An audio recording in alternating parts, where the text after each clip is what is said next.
I stared at the presentation screen, watching my life's work get torn apart by someone I'd trusted like a son. There was Jason Bradley, standing confidently in front of the entire executive board, pointing to my stress testing models with red circles highlighting what he called dangerous errors in my calculations. The boardroom felt like a wake as 12 senior executives leaned forward, hanging on every word. I sat there completely still, keeping my face blank, while feeling like I'd been sucker punched. My name is Howard Reynolds. I'm 47 years old, and until that moment, I'd spent 23 years building a reputation as one of the most reliable risk management consultants at Pinnacle Financial. I wasn't the loudest guy in the room or the best at playing politics. I just did solid work and trusted that merit would speak for itself. Maybe that was my first mistake. Jason had been my protégé for 4 years. I'd taken him under my wing when he was fresh out of his MBA program, taught him everything I knew about stress testing pension funds. The kid was sharp, ambitious, and honestly, I thought of him as the son I never had. My wife Karen and I never had kids, too focused on our careers, I guess. So when Jason showed up eager to learn, it filled a gap I didn't know was there. When he asked detailed questions about my methods, I shared everything openly. When he needed guidance navigating office politics, I gave it freely. I even recommended him for the leadership track program. Hell, I invited him to our house for barbecues, introduced him to my wife. Karen used to joke that I talked about Jason more than I talked about her promotion prospects at the hospital where she worked as a nurse administrator. Now here he was, systematically destroying my reputation in front of the people who would decide whether I'd finish my career as a success or a cautionary tale. As you can clearly observe, Jason announced, his voice dripping with professional concern, these projections deviate significantly from standard risk assessment protocols. He gestured to a side-by-side comparison where my custom models appeared wildly different from textbook examples. The volatility assumptions shown here completely misrepresent actual market conditions for pension fund management. Director Perry Collins removed his glasses, rubbing the bridge of his nose. Perry had been with the company for 15 years, came up through the ranks like me. We'd shared plenty of coffee conversations about the changing industry, the pressure from younger hotshots who thought innovation meant throwing out everything that worked. "And you're certain about this assessment, Jason?" Perry asked. "Absolutely," Jason replied without hesitation. "I've run the numbers myself using industry-standard methodologies. The discrepancies are substantial and frankly concerning for a fund managing $12 billion in retiree assets." That hit me in the gut. He was talking about real people, teachers, firefighters, municipal workers who'd spent their whole careers paying into this system, trusting people like us to keep their money safe. My own father had been a city maintenance worker for 35 years, lived off his pension until he died at 73.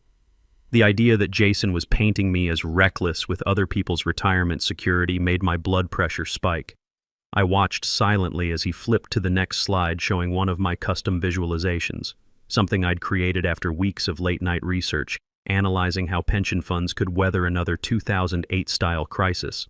I'd lived through that disaster, watched good people lose their entire retirement savings because the industry standard models everyone trusted had missed the obvious warning signs. "Most troubling is this stress testing model," Jason continued. "It employs an unconventional mathematical approach that generates projections completely out of alignment with regulatory guidelines for pension fund safety." The CEO, Margaret Foster, crossed her arms and frowned. Margaret was tough but fair, had built Pinnacle from a regional firm into a national player over 20 years. She valued results over politics, which is why I'd always respected her. Seeing that frown on her face felt like watching your favorite teacher express disappointment. I could practically see my promotion to Chief Risk Officer evaporating with each nod around the table. At 47, this wasn't just about a title or a salary bump. This was my last real shot at reaching the C-suite before retirement. The promotion would mean financial security for Karen and me, a nice pension, maybe even the lake house we'd talked about for years. When applied retroactively to the 2008 financial crisis, Jason explained, displaying another comparison slide, this model would have completely missed the systemic risks. Our pension fund clients would have been caught entirely unprepared, potentially losing billions in retiree benefits. That's when I knew he was lying. I'd specifically designed my models based on what we learned from 2008. They would have caught the housing bubble, the interconnected bank failures, the credit derivative time bombs that the standard models had missed completely. But sitting in that room, watching Jason spin his narrative with such confidence, I realized he was betting that nobody would actually check his claims. Director Collins shook his head slowly. "This is deeply troubling, Howard. How do you explain these discrepancies?" Before I could answer, Jason jumped in. "I've already begun implementing standard methodologies," he assured everyone with practiced confidence. "With immediate intervention, we can still present accurate projections to the teacher's retirement fund next week." The message couldn't have been clearer. He should lead the teacher's account, our biggest client worth $35 million in annual fees. The chief risk officer position we'd both been competing for would be his. Everything I'd worked toward for over 2 decades would be his. "And you're certain these analytical methods are fundamentally incorrect?" Margaret asked him directly. "Without question," Jason replied. "They violate basic principles of fiduciary responsibility. We have a duty to protect retiree assets, not experiment with untested theories." I felt my jaw clench. Untested theories? I'd spent 4 years developing and refining these models. They'd successfully predicted market volatility that had caught every other firm off guard. But in this room, at this moment, the truth felt irrelevant compared to Jason's presentation skills.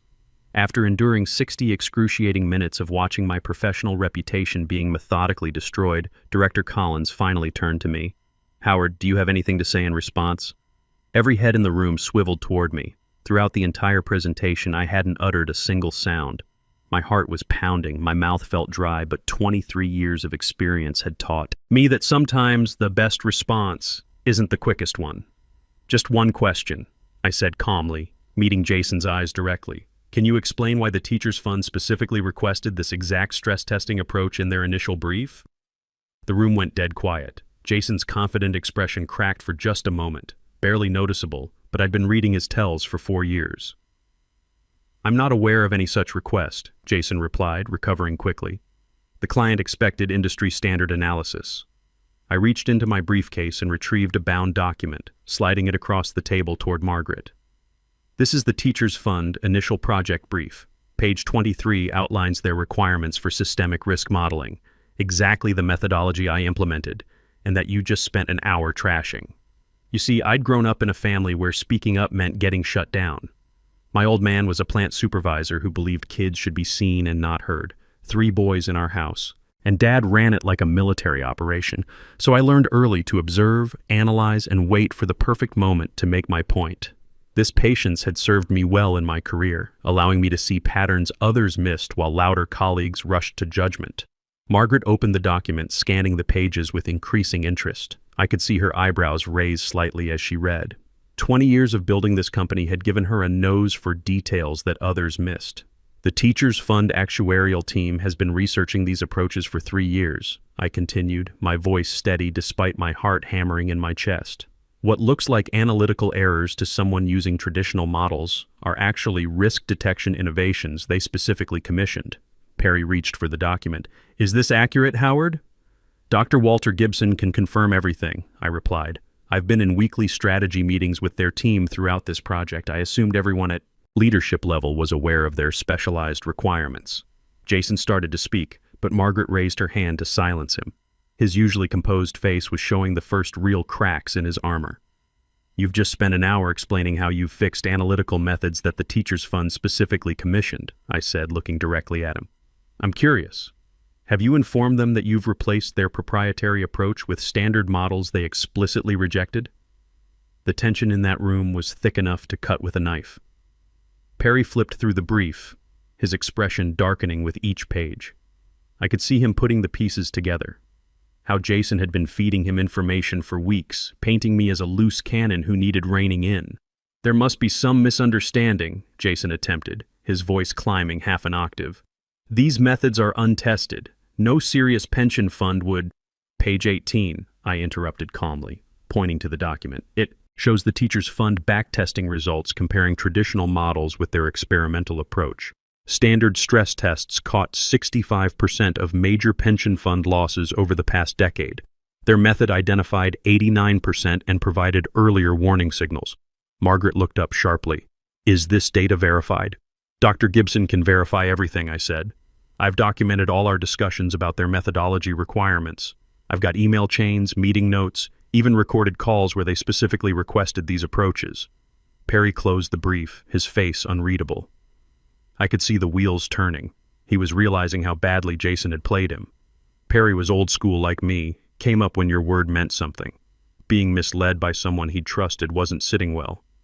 I think we need to pause here and verify some information, Perry said carefully. Jason, Howard, thank you both for your input. The executive team will need to discuss this privately. As we filed out of the boardroom, Jason grabbed my arm, pulling me into an empty conference room. His carefully constructed professional mask had completely slipped. "What the hell are you playing at?" he hissed. "You made me look like an idiot in there." I gently removed his hand from my arm. The kid was strong, all that CrossFit training he was always talking about, but I'd grown up with two older brothers who thought wrestling was a daily requirement. I simply clarified the client's actual requirements. "We both know the Teachers Fund would never approve those crazy models. You're just trying to save your own skin." I studied him for a moment, wondering how I'd missed the depth of his ambition. Maybe it was because I'd wanted a protégé so badly, someone to pass my knowledge to. Karen had always said I needed to be more careful about trusting people, that my small-town upbringing made me too naive for corporate politics. Dr. Gibson personally requested that approach, I said. "You were in the initial meeting when he explained why." "That's not how I remember it," Jason said, smoothing his expression back to professional concern. "And it won't be how Perry remembers it either. We've discussed your creative interpretations extensively over the past few months." A chill ran through me as I realized how thoroughly he'd worked to undermine me. For months, he'd been laying groundwork, positioning himself as the voice of reason while painting me as dangerously unorthodox. Every conversation, every casual hallway chat, every time I'd shared my thinking with him, he'd been building a case against me. "You know what your problem is, Howard," Jason continued, his voice taking on a patronizing tone I'd never heard before. "You think this business is about being right? It's not. It's about being trusted. And after today, who do you think they trust more? The guy who follows established protocols, or the guy who goes rogue with experimental theories?" That evening, I sat on my back porch, looking out over the small garden Karen had been tending for 12 years. She was working a double shift at the hospital. Budget cuts meant they were all pulling extra hours, so I had the house to myself. My phone buzzed with a text from Perry. "Meeting tomorrow, 9 a.m. with Teachers Fund representatives present. Come prepared." I barely slept that night. Karen got home around 2 a.m., exhausted from dealing with a multi-car accident that had kept the ER busy all night. She found me at the kitchen table with a cup of cold coffee and a pile of documents. "That bad?" she asked, sitting down across from me in her scrubs. "Jason threw me under the bus today. Made it look like I've been developing reckless models that could cost retirees their life savings." Karen knew Jason well. We'd had him over for dinner probably 20 times over the years. She'd watched him charm his way through conversations, seen how smoothly he operated. She'd also mentioned more than once that something about him felt off, though she could never put her finger on what. "What did you do?" she asked. "I had documentation. The client specifically requested everything Jason criticized." "Good." Karen reached across and squeezed my hand. "You've been doing this longer than that kid has been out of college. Don't let him make you doubt yourself." But lying in bed that night, staring at the ceiling, I kept replaying every interaction with Jason over the past months. How many times had he asked detailed questions about my methodology, claiming he wanted to understand my thinking? How many times had I shared proprietary approaches, thinking I was mentoring the next generation? How many private meetings had he arranged with leadership while I worked late, perfecting analyses for clients who trusted me with their futures? The next morning, I arrived early to find the conference room already filling with executives. Perry nodded curtly as I entered. Jason arrived moments later, looking like he'd spent time with a stylist, perfect suit, perfect hair, that confident smile that had fooled me for so long. At precisely 9, Dr. Walter Gibson from the Teachers Fund entered with 2 colleagues. The atmosphere immediately shifted.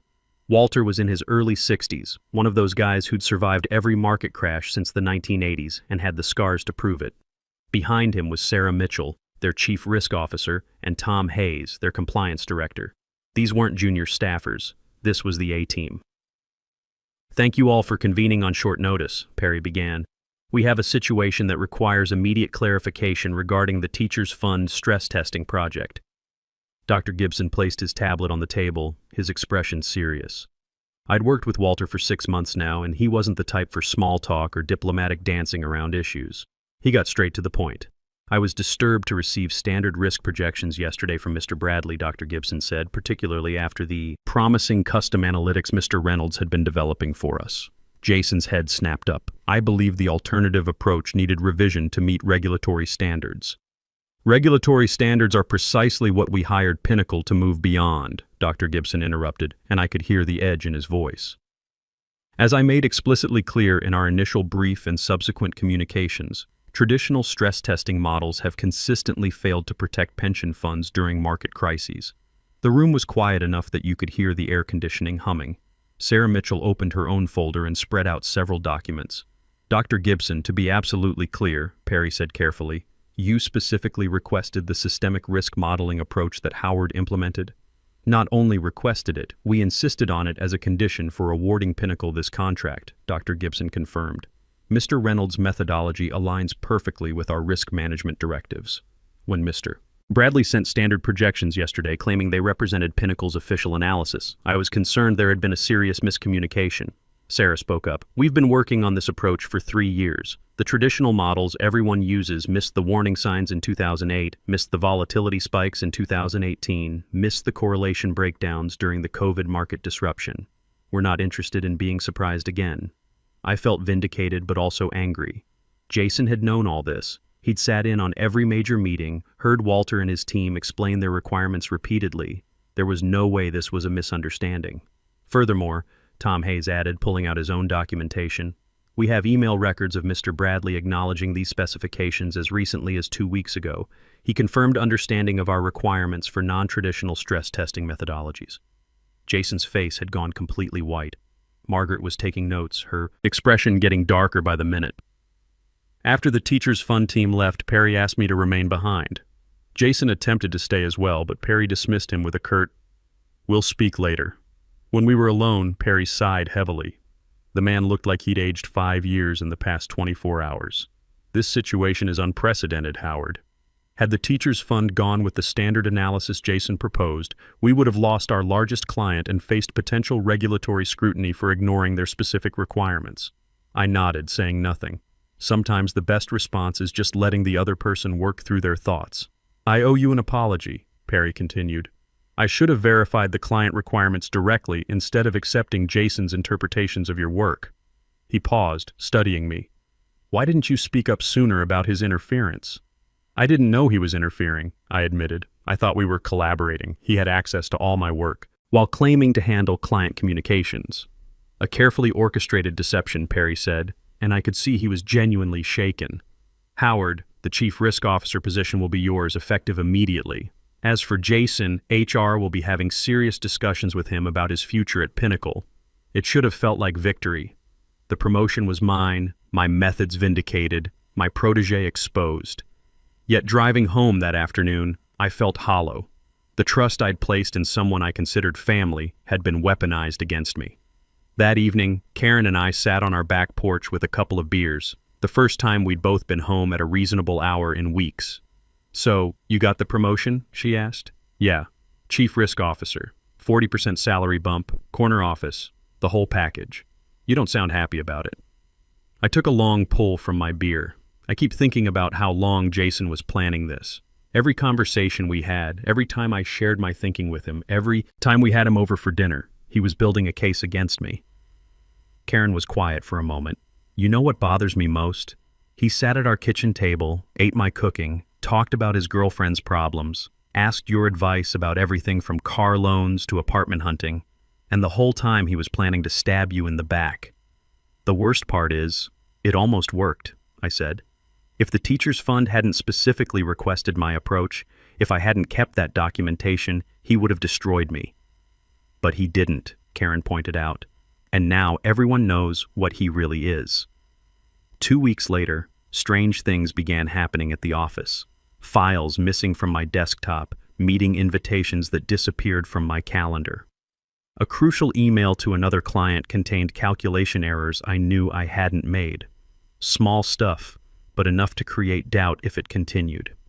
I started staying later, triple-checking everything before sending it. I kept backup copies of all files on my personal drive and started taking screenshots of important emails.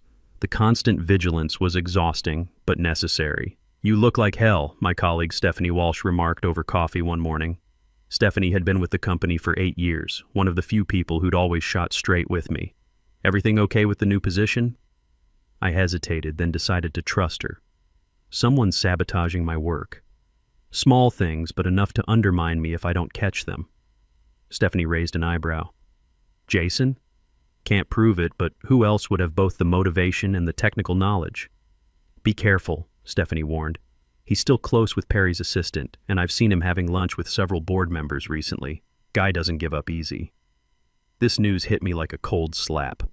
While I'd been focused on delivering results for clients, Jason had been networking, spinning narratives, laying groundwork for round 2.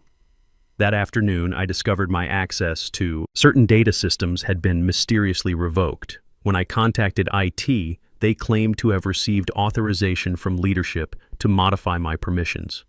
It took 4 hours to resolve, forcing me to miss a deadline for a smaller client. When I finally delivered the analysis late that evening, the client was understanding but concerned. "Is everything all right at Pinnacle? This is the second delay this month." My blood ran cold. If Jason was creating systematic problems that made me look unreliable to multiple clients, my new position wouldn't matter. Reputation in this business was everything, and it could be destroyed a lot faster than it could be built. Then I found out Jason hadn't been fired, just reassigned to internal analytics where he had less client contact, and he'd been busy. 3 weeks later, a press release hit my inbox announcing his hiring at Sterling Risk Advisors, our main competitor, as their new director of pension fund strategy. The position was several levels above what he'd held at Pinnacle. I sat in my new corner office staring at the announcement on my computer screen. How the hell had he landed such a senior role after what happened here? Then it hit me. He hadn't just been studying my methods to sabotage me internally. He'd been learning them to sell himself as an expert to our biggest competitor. That night I found an invitation in my email to attend the National Pension Security Conference. Jason would be giving a keynote presentation titled Innovative Systemic Risk Modeling for Modern Pension Funds. My methodology, presented as his expertise. I called Karen from the office around 8 p.m. "I'm going to be late again.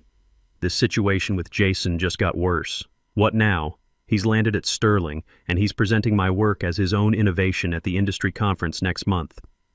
There was silence on the other end. Finally, Karen said, "Howard, you can't let him steal everything you've worked for, I know, but proving it in court would take years and cost a fortune we don't have. Then don't prove it in court. Prove it where it matters, in front of the people who actually understand this business." Smart woman, my wife, always had been. The conference was 3 weeks away. I had work to do, and this time I wasn't just going to rely on merit and hope the system would recognize the truth. I'd learned that sometimes you have to fight politics with politics. I started with Dr. Gibson.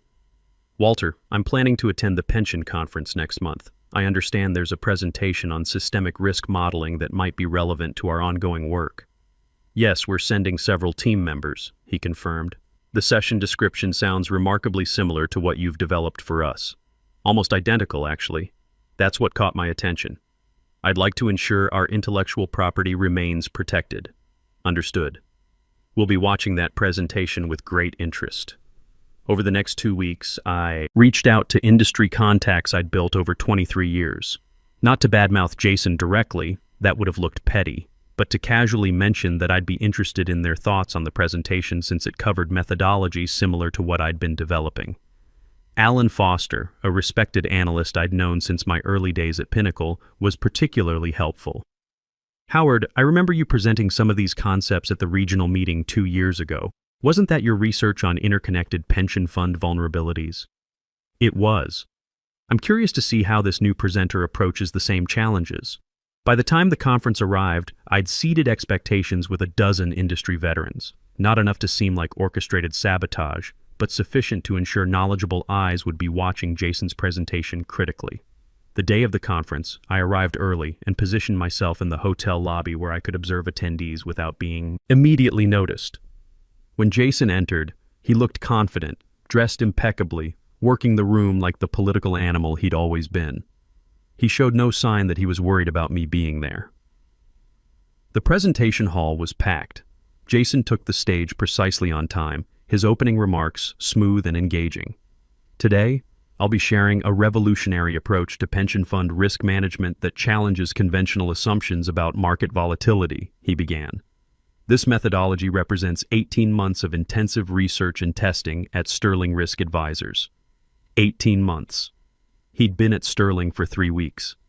As he progressed through his presentation, I could see recognition dawning on Alan's face and those of the other analysts I'd briefed.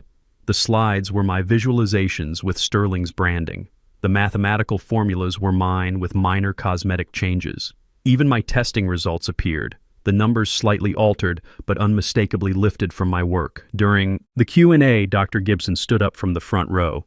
Fascinating presentation, Mr. Bradley. This methodology appears identical to work we've been implementing with another consultant. Could you explain your development timeline? Jason's confident smile flickered. I'm not sure what you're referring to. This is proprietary Sterling analysis. Really? Alan Foster called out from his seat. Because Mr. Howard Reynolds presented remarkably similar concepts at the regional conference 2 years ago, before you'd even joined Pinnacle, if I recall correctly. The murmurs that followed were damning. I stood up slowly from my position near the back. There's no confusion here, Jason, I said, my voice carrying clearly through the suddenly quiet hall. You're presenting methodology I developed over 4 years, work you learned while I was mentoring you, work you criticized as dangerous just 6 weeks ago.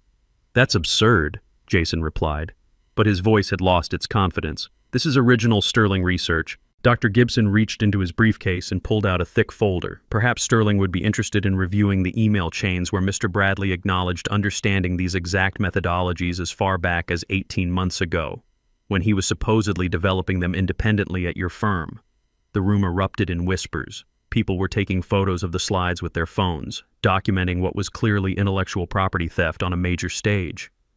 This session is clearly compromised, Dr. Gibson announced. I suggest we adjourn while this situation is addressed. As the room emptied, Jason remained frozen on stage, his career effectively over. Video clips of the confrontation would circulate throughout the industry within hours. No legitimate firm would touch him after this public exposure. I didn't approach him. There was nothing left to say. 3 months later, I was sitting in my new office, not at Pinnacle, but in the downtown space I'd leased for Reynolds Risk Consulting. The Teachers Fund had become my anchor client when I decided to go independent, and word of mouth had brought in 4 other major pension funds. At 47, instead of winding down toward retirement, I was building something new. The betrayal that could have destroyed my career had actually freed me to pursue what I'd always wanted, running my own firm, working directly with clients who valued innovation over politics. Karen knocked on my door around 6 p.m. Ready to head home? I brought Chinese takeout. Perfect timing, I said, closing my laptop. How was your day? Good. The hospital board approved my proposal for the new patient safety protocols. Turns out sometimes persistence pays off. As we walked to the car, I thought about how the past year had changed both of us. Karen had fought her own battles with hospital politics, eventually winning approval for safety improvements she'd been advocating for years. We'd both learned that sometimes you have to stand up for what you know is right, even when it's uncomfortable. You know what I realized? I told her as we drove home. Jason did me a favor. If he hadn't forced that confrontation, I might have spent the next 20 years playing it safe, following someone else's rules instead of building something of my own. That's a very generous way to look at it. Maybe. But holding on to anger just gives him power over my future. I'd rather focus on what comes next. And what came next was exactly what I'd always wanted. The chance to do meaningful work protecting people's retirement security, without having to navigate corporate politics or watch my back for protégés with hidden agendas. Sometimes the best revenge isn't destroying someone. It's simply building a better life than the one they tried to take from you. In corporate warfare, documentation beats charm every time. Keep records of everything because your integrity depends on proof, not just your word. The mentor who shares knowledge freely isn't naive. He's investing in a legacy that can't be stolen, while the student who betrays trust destroys his own foundation for long-term success.